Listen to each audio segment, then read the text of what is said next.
kandi akazina kanje nitwa Nyandwi kuva nkiri muto nakunda kumviriza ingene baririmba nkaca nirukanga nkaja mu chumba nkatangura kubigana.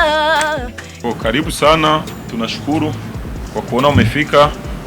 Hatuna mengi ya kusema upande wa The Fighter Production. Kwa jina lake banze ndabaye kwanza kaze mwisange. Nari niyizi jewe nka Muco Bernice Baby P ndavuga ati abon naho murindiriza aguma ahubwo agira amakuhaje. Ikindi naco mwumve ko The Fighter twebwe novuga nti ni ishira hamwe novuga ko rizwi n'amategeko igihugu.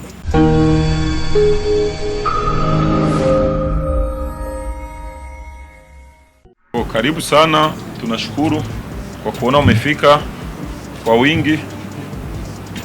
Hatuna mengi ya kusema upande wa The Fighter Production. Tunashukuru kuona umefika na mambo ndoa haya tumewaitia, sio tena siri.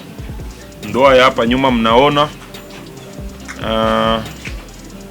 Tunazindua ama tunatambulisha msanii wetu mpya kwenye kampuni yetu ya The Fighter Production.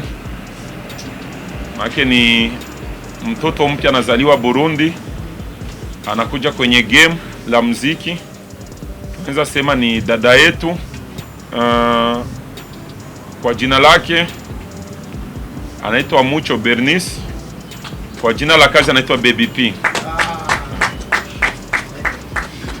Mtegemee mambo makubwa kuhusu huyu mwanamuziki tena sana. Tuna miaka miwili tupo naye kwenye family. Tulikuwa tuko tunampika hivi amewivya, ndio sasa tunamtia hadharani. Sina mengi ya kusema. Ndafise my partner wanje Vichou hamwe na Nuzea na Dream House turi kumwe. Reka ndamuha ijambo VichouLove. Nta kindi nokora na jewe nuko manager yabivuze. Banze ndabaye kwanza kaze mwisange. Hama mwumve ko Vichou yaronse petite sœur, ibintu biba bimeze neza cyane. Hanyuma ikigeretse ko rero no kubashimira kubera ko kamaze kuba akamenyero iyo The Fighter iba ibikoze ko muratwitaba. Ntaco umuntu rero yokora kirekire atabanje kugira iki kubashimira nkuko manager yabivuze. Tubakengurukira gose kubera ko iyo tubikoze ko mutwitaba nitwotamba twirorera tutabafise n'ivyo bimeze neza cyane. Nuko rero tubakengurukire. Hama no muri Dream House nawe nyene bacatubwira uko bimeze ko murabizi ko Vichou asanzwe ari ambassadeur wa Samsung biciye mwishira hamwe Dream House. Baba bafise nabo ivyo bamenyekanisha kandi muri runo rugendo rw'umuziki tuca tujana kubera ko Vichou ari ambassadeur. Biba bimeze neza cyane, turakorana kandi tugakorana neza. Ari hano wasorukiye Dream House, ngira bamwe baramuzi, ngiragira ko anababwira akazina ko batamuzi. Hama nawagira icyo atubwiye ku bijanye na Dream House. Murakoze cyane. Banyita Marvel ihuri imbere nkaba serukiye Dream House. Nkuko musanzwe mubizi dukorana na Vichou nk'umu ambassadeur wacu nkuko yabivuze. Akaba ari umu ambassadeur wa telefone ya Samsung. Mugabo twadukorana muri byinshi cyane kandi twadukorana neza mu bijanye no kumenyekanisha ibikorwa byacu.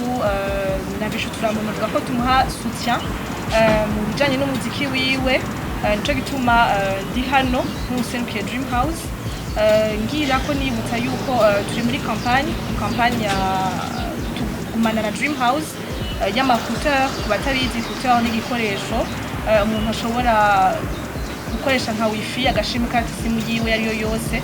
Tukaba turi muri campagne muri kano kanya kubatembera mu gisagara ca Bujumbura batubona hanshi ari nga kuri Big Shop ya Bibitel, ari kuri Le Parisien. Dukorera ahantu henshi hatandukanye mu gisagara ca Bujumbura dushishikariza abantu gukoresha internet bibiye kandi byoroheje. The Fighter ni big company y'umuziki. Hama uyu tuko pamoja naye kama miaka miwili. Vyerekeye nuze ya Dream House, Vichou ni umu ambassadeur. Nubu aracyari umu ambassadeur. Vyerekeye Baby P ni zina, Baby ni baby, ijya P ni power. ndaje ni indirimbo nshasha ya Baby P yitwa ndaje. Okay. Nabivuze Vichou mu ambassadeur hama arafise contrat nka ya 2 ans nubu aracyari mu ambassadeur The Fighter na Dream House. Vichou n'umuririmvyi ari muri The Fighter production, so ni je nagize nuze ya contrat na Dream House. Mbo mu boss wa Dream House na jewe turabagenzi turakorana, so nuko bimeze. Ubu Baby P aracari muri The Fighter gusa. Dream House imukeneye ikisaba nuze ya The Fighter ewa turamukeneye na Baby P abe umubrand ambassador. Dutomore neza ni Vichou ari muri The Fighter production. No kuvuga Dream House ahantu hose Vichou ari, kubera Vichou ari ambassadeur wa Samsung biciye muri Dream House. No kuvuga ko hariho ubucuti budasanzwe hagati ya The Fighter production na Dream House, kubera ko Vichou no muririmbyi wa The Fighter hama akaba ariwe ambassadeur. No kuvuga ahantu hose aba yicaye ategerezwa kuba ari kumwe na baba partenaire biwe. Donc ya Dream House Gen serukira nk'umu ambassadeur, haca habaho no userukira Dream House kugira ngo habeho no kumenyekanisha ibintu biciye kuri Vichou. Nico gituma mubona ahantu hose Vichou abari na Dream House ibihari no kugiteramo cyo ku munsi wa kane Dream House tuzoba turi kumwe. Bo kuri The Fighter, muri The Fighter turabatatu, CEO n'umuririmvyi ariyo na Vichou amwe na nuze na Baby P turabatala. Amacha kabiri ni discipline. Nibaze yuko umaze kumbwira ngo 2 ans, nibaze ko 2 ans ni imyaka mike, kuko fatiye nko kuri exemple bazucu barabitse imyaka 6 atanabo tuzi narenga. Je nibaze yuko umuntu iyo afise yashaka kugera naho murindiriza aguma ahubwo agira amakuhaje, ko hari handi hano nagomba gushika n'ubu sindashika kubw'abavyeyi banje mugabo bazohashikana ntaje. Merci. Manager yari yacishuye burya abasaba ni benshi mugabo uwusavye siwe twakira. Twebwe nitwe d'abord twiyumvira mbega dushaka nde ku rugero uruhe no kuri ya discipline manager yavuga. Igituma mubona Baby P bababwiye imyaka 2 mugabo donc ni imyaka 2 muri The Fighter, ariko je nari nsanzwe ndamuzira manager yari asanzwe amuzi. Donc umuntu abasirikira gutyo mugabo gasanga hari ivyo uzuraganira n'umuntu ukumva ivyiyumviro vyiwe, ukumva hageze ukavuga ati uyu umuntu niyamwakira bizoba bimeze neza. Muri bamwe benshi rero novuga ni Baby P basumbije yarabasumbije gutekereza. Merci kukibazo. Impamvu niyumvira uyu muryango ni kubera ko ari umuryango nabonye ukunda gufasha ugwaruka. Surtout yakubwiye premièrement baraba discipline, deuxièmement bakaraba na talent y'umuntu. Nuko nari niyizi jewe nka Muco Bernice Baby P ndavuga ati bon ndafise talent, cyavuga ati rero kubera ko nzi uyu muryango ukunda gufasha ugwaruka cyanda wikorako. Kila muntu wese ategezwa kwiyemera. Premièrement ndiyizi, okay, ndafise talent sinirano n'ikimana yampaye. Alors gihe uzi yuko ufise ikintu n'ubukwiye gutinya, kubera ko ubucemera premièrement maze gucemera nawe uba wiyemera. Hama jewe sinaje ndaba abandi, no naje niraba jenyene. Okay, ndiyizi nzogera kure, kuvuga ngo nakari kure cyangwa nakari kure je aho si hondi, ahubwo sinkeneye kumenya ivyabo, ahubwo shaka ko bamenye ivy'iwanje. Merci. Sha yo ni kali kabisa. No babwira nti hariho amategeko twebwe tugirako. Burya nimba ubona Vichou ari muri The Fighter kutibaza kubera iki Vichou ataravamwo atarandika, sivyo? Ikindi naco mwumve ko The Fighter twebwe novuga nti ni ishirahamwe novuga ko rizwi n'amategeko igihugu. Nimba atakino n'ubu nejo urega umuntu wese ico no babwira cyo kontra n'umutima w'umuntu nico cyambere ikonte, ubundi ibindi byose biza après. Kumva rero ngo ejo yogenda canke ntiyogenda none se umwana w'umuntu birasanzwe birabaho.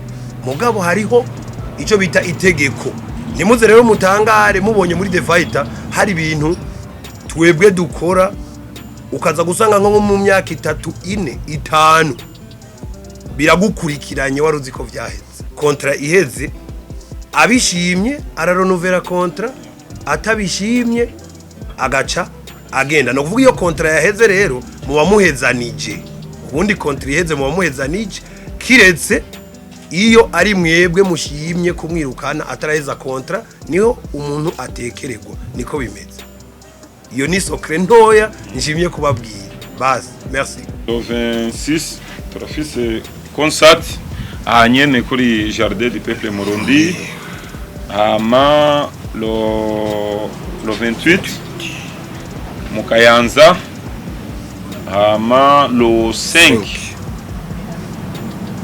juin le 5 juin ego Igitega ariyo yindi ndibaza ni lo kantiye mebaje ni private party i Dubai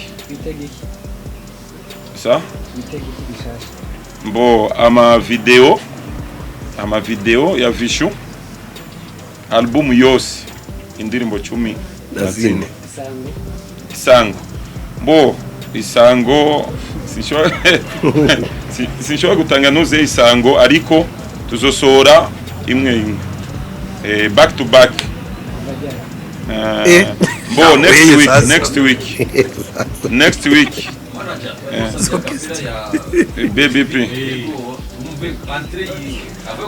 mbele akapera sinye kwanza lakini yeye angali mu ntangozi you know nani mimi mkali wa live sha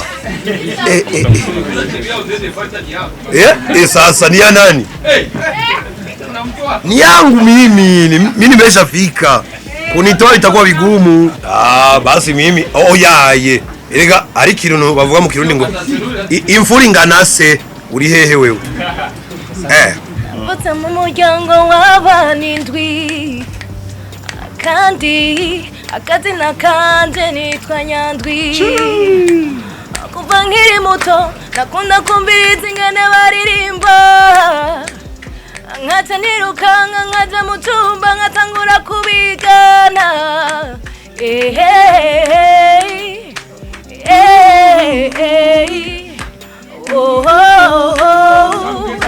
Okay.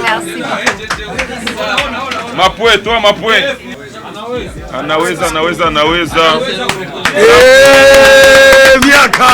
Cheers. Manake sasa mwe shida yenu sasa mnamweka mu myakazi mbio. Bon, amazina y'ukuri wanje nitwa Muco Bernice Pacis. Navukiye mu Ngagara murakode. Bari ku indirimbo yawe ndaje bayirekura audio ku ncuro ya mbere kuki batarindire ngo barikorane na video icarimwe. Bon, ico si kibazo cy'uwanje, ico ni kibazo waza management y'uwanje bo nkuko bababwiye ati barankuriye nivyo barankuriye bazi igihe tugezemo bazi ko ibintu biza. Bon, ico rero si kibazo cy'uwanje murakode. Mugabo gusa ico nemereye abarundi n'abafanzi banje nuko bagiye kubona ibikorwa kandi vyiza bishasha kandi vyiza bizobaryohera vraiment ntibazogaye. Mugabo kukijanye na contrat bazoba binjiye muri management orke batarimwo. Merci. Bon, media ndaziha ikibanza kinini imbere yanje kubera ko uri mu muryango n'umuryango kugira dukora ikintu kisohoke premièrement twikora kuri mwebwe murabizi. Nibaze yuko rero jewe baby naje nka jewe nakumye ndabivuga. Naje nka jewe sinifuza kuba nka naka. Nabivuze kuva kare. Sasa rero kujya naje nka jewe kandi naje ndi mushasha mwitege bishasha nyene.